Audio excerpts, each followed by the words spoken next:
Hey, look, guys, if you're using Wave, you really need to know this.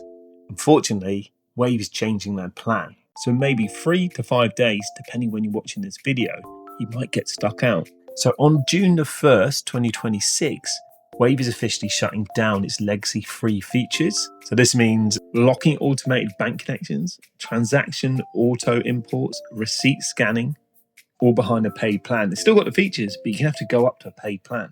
But if you're looking for something a bit simpler, I've probably got a good alternative for you. So I'm just going to show you something very, very simple. I'll show you how it works. So when I get an inquiry, or maybe I've just got a follow-up to send that quote, or that may be an invoice, I just click SMASH at the top here, and it brings it up.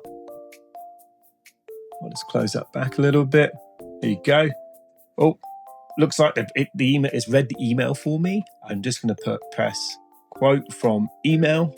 Now, what it's going to do, it's going to read that email, which is really helpful. I don't think Wave does this. As you can see, it's read the email and it's assigned it to how much do I charge for that? Pretty handy, huh?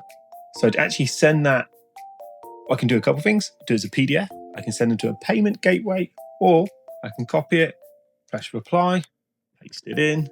There you go, all quoted up and done. And let's just send it to him now because it's written email for me. So this is a really great tool. It's free as well. There is paid versions as well, but give it a go. Try it out. It's super easy. I've thought about everything you need as a business owner, or if you're self-employed as well, to having a really lightweight tool that works where you work. So give it a go. SMASH Invoices.